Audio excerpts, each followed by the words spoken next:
नमस्कार। मैं वीके शास्त्री अपने चैनल के माध्यम से आप सभी दर्शकों का बहुत बहुत स्वागत करता हूं। केतु को हल्के में ना लें।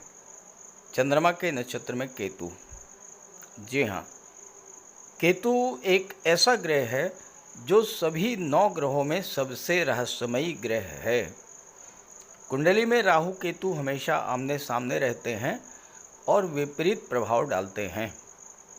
राहु को जहाँ सर्वाधिक पाप ग्रह की संज्ञा दी गई है, वहीं केतु को शुभ ग्रह की संज्ञा दी गई है। लेकिन राहु के ग्लैमर के आगे केतु को बिल्कुल ही भूल जाते हैं, जबकि केतु एक ऐसा ग्रह है जो अच्छा हो तो जीवन में बहुत सी चीज़ें अचानक से प्राप्त होने लगती हैं और ख़राब हो तो बहुत सी अशुभ घटनाएं भी घटित होती हैं। घटनाओं का कारण होता है केतु, और हम ये समझते हैं कि राहु के कारण इस तरह की घटनाएं घटित हो रही हैं। राहु का उपाय करते हैं और उससे कोई लाभ नहीं मिलता, क्योंकि उपाय तो केतु का करना था। यही केतु वर्तमान में चंद्रमा के नक्षत्र हस्त नक्षत्र में गोचर कर रहे हैं और केतु चंद्रमा के माध्यम से अपना फल प्रदान करेंगे। यानी चंद्रमा जिन भाव के स्वामी हैं, उन भावों का भी फल प्रदान करेंगे। दूसरी महत्वपूर्ण बात यह है कि देवगुरु बृहस्पति भी चंद्रमा के नक्षत्र रोहिणी नक्षत्र में गोचर कर रहे हैं और गुरु केतु का नवम पंचम का योग भी बन रहा है। इस तरह त्रिकोण पर होने के कारण गुरु और केतु दोनों ही एक्टिवेट होंगे और अपना अपना शुभ फल प्रदान करेंगे। केतु के चंद्रमा के नक्षत्र में गोचर का वृषभ राशि के जातकों के जीवन पर क्या प्रभाव पड़ेगा, इसी का विश्लेषण करेंगे इस वीडियो में। लेकिन इससे पहले ये समझेंगे कि केतु क्या हैं, केतु का प्रभाव क्या होता है और कैसे समझेंगे कि केतु अशुभ फल दे रहे हैं। ये विश्लेषण आपकी चंद्र राशि के आधार पर किया जा रहा है और वीडियो के अंत में केतु का उपाय भी बताऊंगा। दूसरी बात, इस वीडियो में आप सभी लोगों की एक ऐसी समस्या जो कि सार्वभौमिक समस्या है, उसका समाधान भी प्रस्तुत करूंगा। तो समाधान देखिएगा और उपाय भी कीजिएगा, लाभ मिलेगा। केतु एक ऐसा ग्रह है जो अगर आपकी कुंडली में शुभ स्थिति में है तो आपको बुलंदियों पर पहुंचाने की क्षमता रखता है। राहु के विपरीत फल देने वाले केतु को ज्योतिष शास्त्र में अत्यंत शुभ ग्रह माना गया है। कुंडली में राहु और केतु न केवल आमने सामने होते हैं, बल्कि इनके प्रभाव भी एक दूसरे से विपरीत होते हैं। केतु का अर्थ है ऊंचाई, बुलंदी। केतु अगर कुंडली में शुभ हैं तो व्यक्ति को बुलंदी पर पहुंचा देते हैं। केतु को मोक्ष का कारक माना गया है। मोक्ष का अर्थ है भौतिक इच्छाओं की तृप्ति। जब सभी इच्छाएं पूर्ण हो जाती हैं तो मोक्ष की स्थिति बनती है। इसके अलावा केतु को आकस्मिक घटनाओं का कारक भी माना गया है। दुनिया के जिन भी लोगों ने जीवन में बुलंदी हासिल की है, जीवन में वो सब कुछ प्राप्त किया है जो वो पाना चाहते थे, उनकी कुंडली में केतु या तो गुरु या शुक्र के साथ गोचर कर रहे होंगे, या गुरु या शुक्र की राशि में गोचर कर रहे होंगे, या फिर गुरु या शुक्र की दृष्टि केतु पर पड़ रही होगी। हालांकि केतु त्याग के भी कारक होते हैं, डिटैचमेंट के कारक होते हैं, अलगाव के कारक होते हैं और मोक्ष को प्राप्त करने के लिए बहुत कुछ त्याग भी करना पड़ता है। अगर आप जीवन में केतु के गोचर का पूरा लाभ लेना चाहते हैं तो आपको त्याग करने की प्रवृत्ति को अपनाना होगा। निर्लिप्त निर्विकार भाव से कार्य करना होगा। केतु आध्यात्मिकता के कारक हैं। धर्म कर्म में आपकी आस्था को बढ़ाने वाले होते हैं, और जिनकी कुंडली में केतु अकेले होते हैं उनकी कुंडली में केतु सर्वाधिक शुभ फल देने वाले होते हैं। लेकिन जब केतु अशुभ फल देने वाले होते हैं, जब केतु अशुभ फल देते हैं तो किस तरह का फल देते हैं आप ये समझें। आप ये कैसे जानेंगे कि केतु आपकी कुंडली में अशुभ फल दे रहे हैं, क्योंकि हर व्यक्ति तो ज्योतिष शास्त्र का ज्ञाता होता नहीं है। तो पहला लक्षण है, राहु से प्रभावित व्यक्ति अगर बीमार है तो डॉक्टर गलत डायग्नोज करेगा, गलत दवा देगा। लेकिन अगर केतु से प्रभावित है तो डॉक्टर बीमारी को पकड़ ही नहीं पाएगा और आपको ऐसी दवाइयाँ देगा जिससे आपको रिएक्शन हो जाएगा। केतु को चर्म रोग, पेशाब संबंधी बीमारियों का कारक माना गया है। केतु के कारण संतान उत्पत्ति में बाधा पैदा होती है, सिर के बाल झड़ जाते हैं, शरीर और नसों में कमजोरी आ जाती है, सुनने की क्षमता में कमी हो जाती है, रीढ़ की हड्डी में दर्द होना, घुटनों जोड़ों की समस्या होना, ये सब अशुभ केतु के लक्षण हैं। केतु कैंची के कारक होते हैं। एक्सीडेंट्स के कारक होते हैं मंगल और केतु। अगर एक्सीडेंट में टांके लगते हैं तो ये समझिए कि इस एक्सीडेंट का कारक मंगल है। लेकिन अगर शरीर में कैंची लगी, यानी किसी एक्सीडेंट के कारण या किसी बीमारी के कारण शरीर का कोई अंग काट करके निकाला गया, तो ये आप समझ लीजिए कि ये केतु के कारण हुआ है। केतु खराब है तो पुत्र प्राप्ति में समय लगता है और या पुत्र हो करके भी नहीं रहते हैं। एक और निशानी है कि केतु अगर खराब है तो संतान आपके बुढ़ापे में आपका साथ नहीं देगी, और ज़्यादातर वृद्धाश्रम में जो माता पिता रहते हैं वही होते हैं जिनकी कुंडली में केतु खराब होते हैं। आपके जीवन में अचानक से कोई बहुत बड़ा बदलाव आ जाए, नौकरी छूट जाए, व्यापार व्यवसाय में घाटा हो जाए, रातों रात आपकी आर्थिक स्थिति एकदम खराब हो जाए और लंबे समय तक नौकरी छूटी रहे, नौकरी ना लगे, या 7 साल तक बेरोजगार बैठने के बाद नौकरी लगे, तो ये सब केतु की महादशा के कारण होता है। केतु को भाग्य का कारक माना गया है। नौकरी और व्यापार ये भाग्य से चलते हैं। हालांकि इसमें सूर्य का भी रोल होता है, लेकिन कहीं ना कहीं केतु भी भाग्य को प्रभावित करते हैं। अब आप नौकरी में हैं, कार्यस्थल पर लोग पीठ पीछे आपकी बुराई करना शुरू कर दें, आप जिनका भला करने की सोच रहे हैं वही आपकी जड़ काटना शुरू कर दें, आपके मित्र ही आपकी बुराई करना शुरू कर दें, आप पर कोई आरोप लग जाए, तो आप ये समझ लीजिए कि केतु आपको बहुत ही खराब फल दे रहे हैं। देवगुरु और केतु दोनों को आध्यात्मिकता का कारक माना गया है।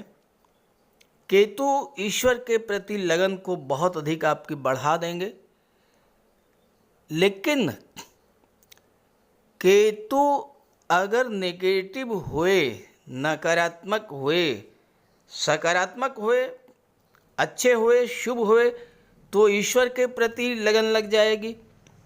खराब हुए तो आपको ऐसी लत लगेगी जो आसानी से छूटती ही नहीं है। जुए की, शराब की, सिगरेट की, तंबाकू की, इस तरह की लत। अशुभ केतु के कारण कुछ लोगों पर बिला वजह आरोप भी लगते रहते हैं। और अगर आपके ननिहाल पक्ष की स्थिति कमज़ोर होने लगे, वहाँ पर निरंतर संघर्ष की स्थिति बन रही हो, तो समझ जाइए कि आपका केतु अशुभ फल दे रहा है। सांप का काटना या कुत्ते का काटना ये भी अशुभ केतु के लक्षण हैं। कोई दवा रिएक्शन कर दे या आपको कोई जहर दे दे तो ये भी अशुभ केतु के कारण हैं। तो इन सब तरीक़ों से आप समझ सकते हैं कि केतु आपकी कुंडली में अशुभ फल दे रहे हैं और फिर आप केतु का उपाय कीजिए। केतु अगर अच्छे हैं 48 साल में आपका भाग्योदय करा देंगे, और अगर ख़राब हुए तो 48 साल के बाद आपको बर्बाद भी कर देंगे। अगर आपकी ज़िंदगी में 48 साल के बाद 48वां साल जैसे ही समाप्त हो अचानक से बड़ा उतार चढ़ाव देखने को मिले, तो आप समझ लीजिएगा कि ये केतु के कारण है। अब बात करते हैं अलग अलग राशियों पर केतु के प्रभाव के बारे में। तो ये है वृषभ राशि के जातकों की कुंडली। केतु का गोचर कुंडली के पंचम भाव में है।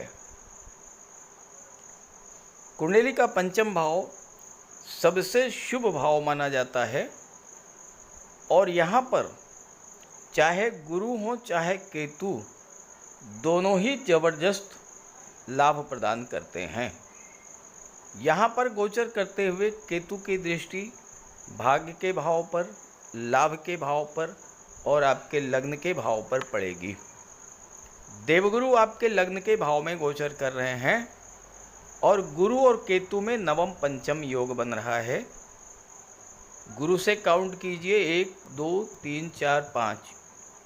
गुरु से पंचम पर है केतु और केतु से नवम पर हैं गुरु। तो नवम पंचम का योग बनने से गुरु और केतु दोनों ही अपना शुभ फल प्रदान करेंगे। गुरु और केतु का गोचर कुंडली में चंद्रमा के नक्षत्र में है, और चंद्रमा पराक्रम के भाव के स्वामी हैं, तो तीसरे भाव का भी शुभ फल आपको प्रदान करेंगे। अब तीसरा भाव क्या होता है? तीसरा भाव पराक्रम और पुरुषार्थ का होता है। आपके पराक्रम पुरुषार्थ में वृद्धि करेंगे, आपके एनर्जी लेवल को बूस्टअप करेंगे, आपकी कम्युनिकेशन पावर को बढ़ाएंगे, और आपके कुंडली में बुध धन के भाव के स्वामी हैं। बुध आपकी कम्युनिकेशन पावर के कारक होते हैं। तो केतु और गुरु का तीसरे भाव का फल देना, आप अपनी कम्युनिकेशन पावर के बल पर, अपनी वाणी के बल पर, अपने बोलने की क्षमता के बल पर, खास करके अगर आप वकालत के क्षेत्र में जुड़े हैं, आप शिक्षा के क्षेत्र से जुड़े हैं, कंसल्टेंसी का काम करते हैं, वो सभी क्षेत्र जो वाणी और बुद्धि से रिलेटेड हैं, उन क्षेत्रों से जुड़े हुए जातकों के लिए जबरदस्त धन लाभ का योग बन रहा है। केतु जब तीसरे भाव का फल देते हैं तो यात्राएं बहुत कराते हैं, और इस समय आपको यात्राएं तो करनी पड़ेंगी, लेकिन ये यात्राएं आपके लिए लाभ देने वाली होंगी, क्योंकि गुरु का भी प्रभाव है तीसरे भाव पर, और गुरु धन के कारक हैं, तो आपको यात्राओं से धन का लाभ भी होना निश्चित है।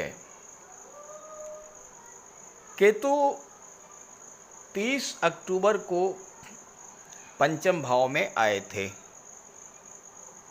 और उस समय गुरु का गोचर मेष राशि में था 12वें भाव में। गुरु और केतु के बीच षडाष्टक योग बन रहा था, बहुत ही खराब दुर्योग बन रहा था, और इसके कारण गुरु और केतु दोनों ही पीड़ित हुए और दोनों ही अपना शुभ फल नहीं दे पाए। लेकिन अब गुरु लग्न भाव में आ चुके हैं वृषभ राशि में और केतु गुरु का नवम पंचम का योग बन रहा है। तो पिछले समय में आपके जीवन में जो जो समस्याएं आईं, उन समस्याओं का निराकरण करेंगे केतु और गुरु। केतु पंचम में हैं। केतु अगर खराब फल देते हैं तो रुकावट पैदा कर देते हैं, विघ्न बाधा पैदा करते हैं। पंचम भाव संतान का होता है। आप अगर संतान प्राप्ति के इच्छुक थे और केतु के कारण संतान प्राप्ति में बाधा आई, अब वो समय आ चुका है जब आपकी संतान प्राप्ति की मनोकामना पूरी होगी, क्योंकि केतु भी शुभ फल दे रहे हैं और गुरु की पंचम दृष्टि पड़ रही है। गुरु संतान के कारक होते हैं और गुरु की दृष्टि में अमृत होता है। जिस भाव पर गुरु की दृष्टि पड़ती है उस भाव के सभी शुभ फल आपको मिलते हैं। संतान प्राप्ति का जबरदस्त योग बनेगा। गुरु की दृष्टि सप्तम भाव पर पड़ेगी। पंचम भाव लव रिलेशंस का होता है। यहाँ भी खराब केतु के कारण अगर आपके रिलेशंस में कोई दूरी बनी थी, क्योंकि केतु जो हैं ये डिटैचमेंट के कारक होते हैं, अलगाव के कारक होते हैं। तो रिलेशंस में अगर दूरी बनी थी, अब वो दूरी समाप्त होगी और आपके लव रिलेशंस मैरिज में कन्वर्ट होंगे, क्योंकि गुरु की दृष्टि सप्तम भाव पर पड़ रही है। दाम्पत्य जीवन में कोई समस्या थी वो भी सॉल्व होगी और पार्टनरशिप में व्यापार व्यवसाय है तो वो उसमें भी आपको जबरदस्त लाभ मिलेगा। केतु की दृष्टि एकादश भाव पर और इसके स्वामी हैं देवगुरु बृहस्पति। यहाँ भी गुरु और केतु का संबंध बन रहा है। आपके लाभों में, आपके इनकम में पिछले समय जो कमी आई थी, लाभ के मार्ग जो बाधित हो गए थे, इनकम आपकी रुक सी गई थी, वो समस्या समाप्त होगी। आय में वृद्धि होगी। आय के नए नए साधन बनेंगे और आपको अपने सोशल सर्किल का भी पूरा लाभ प्राप्त होगा। केतु की दृष्टि भाग्य के भाव पर है और गुरु की दृष्टि भी भाग्य के भाव पर है। गुरु और केतु के कारण अगर भाग्य का साथ आपको नहीं मिल रहा था, खराब गुरु और खराब केतु के कारण, अब वो स्थितियां बदल चुकी हैं। भाग्य का भरपूर साथ मिलेगा। भाग्य का साथ मिलने से रुके हुए काम पूरे होंगे। रुके हुए काम जब पूरे होंगे तो धन की प्राप्ति होगी। नए कार्य व्यवसाय की शुरुआत के लिए भी बहुत अच्छा समय ये रहेगा। लेकिन ध्यान रहे, गुरु भी धर्म और सत्कर्म के कारक हैं और केतु भी धर्म, अध्यात्म और मोक्ष के कारक हैं और नवा भाव धर्म अध्यात्म को शो करता है। तो भाग्य का भरपूर साथ मिले, इसके लिए आपको कहीं धार्मिक यात्रा पर जाना पड़ेगा, देव दर्शन के लिए जाना पड़ेगा, तीर्थ यात्रा पर जाना पड़ेगा और हो सके तो एक बार कम से कम गंगा स्नान अवश्य कीजिएगा। भाग्य का जबरदस्त साथ आपको मिलेगा। गुरु और पिता का आशीर्वाद मिलेगा। गुरु और पिता से आपके संबंध अच्छे होंगे और आपको उसका लाभ प्राप्त होगा। इसमें मैं आपको बताने जा रहा हूँ आपकी वाणी का आपके धन से क्या संबंध है और किस तरह से आप अपनी वाणी के बल पर, वाणी में थोड़ा सा सुधार करके धन अर्जित कर सकते हैं। देखिए, कुंडली का जो दूसरा भाव होता है ये धन का होता है और वाणी का होता है। तो धन का सीधा संबंध आपकी वाणी से है। वाणी खराब तो धन खराब। जितना आप कड़वा बोलेंगे, जितना ही आप लोगों का दिल दुखाएंगे, धन उतना ही आपसे दूर होता जाएगा। अगर आप चाहते हैं कि धन की बरकत हो तो सबसे पहले अपनी वाणी में मधुरता लाइए। अगर आप बहुत जल्द क्रोध में आ जाते हैं, चीखना चिल्लाना शुरू कर देते हैं, कटु शब्दों का प्रयोग करते हैं, तो इसका सीधा सीधा प्रभाव आपके धन पर पड़ेगा। धन की बरकत रुक जाएगी, धन का प्रवाह रुक जाएगा। इसलिए अगर आप चाहते हैं कि धन की बरकत हो, धन का प्रवाह बढ़े, धन संचित हो, तो अपनी वाणी का विशेष ध्यान रखिए। आप ये करके देखिए, 1-2 महीने में ही आपको इसका रिजल्ट मिलना शुरू हो जाएगा। केतु का सबसे बड़ा उपाय है भगवान श्री गणेश जी की उपासना करना। बुधवार के दिन गणेश जी का पूजन करें, अथर्वा स्तोत्र का पाठ करें। सोमवार के दिन भगवान शिव की आराधना करें, रुद्र स्तोत्र का पाठ करें। काले रंग की गाय की सेवा करें। काले और सफ़ेद रंग के 2 रंगे कुत्ते की सेवा करें, उसको भोजन दें और कौवे को भोजन दें। केतु का सिर नहीं है, अंग भंग है, तो आप जो भी कोई दिव्यांग हो, असहाय हो, अपाहिज हो, उसकी सेवा करें। भूल करके भी ऐसे व्यक्ति का अपमान न करें। कंबल, छाता, काली उड़द, गर्म कपड़े, कस्तूरी और लहसुनिया, इन चीज़ों का दान आप कर सकते हैं। ओम कें केतवे नमः, इसका जाप करें 5 माला या 8 माला। नौकरी नहीं मिल रही है या 48वें वर्ष में बहुत बड़ा अप डाउन हो गया है, तो मूली को 7 मूली पत्ते समेत अपने सिर से 7 बार उतार कर किसी गाय को खिला दें। 7 बुधवार आप ऐसा करें, केतु का शुभ फल मिलना शुरू हो जाएगा। इसके अलावा शनिवार के दिन एक पात्र में कुशा और दूर्वा दोनों एक साथ रख कर के पानी भर लें और शाम को पीपल की जड़ में डाल दें। 7 शनिवार ऐसा करने से राहु, केतु और शनि तीनों के शुभ फल मिलने शुरू हो जाएंगे। लहसुनिया धारण कर सकते हैं, लेकिन धारण तभी करें जब कुंडली में केतु अच्छे हों या न्यूट्रल हों, और किसी योग्य ज्योतिषी से परामर्श लेकर के। अगर केतु नेगेटिव हैं तो गोमती चक्र की अंगूठी धारण करें, फिरोजा भी आप धारण कर सकते हैं। तो ये सब उपाय करने से आपको केतु के अशुभ फलों से राहत मिलेगी। नमस्कार।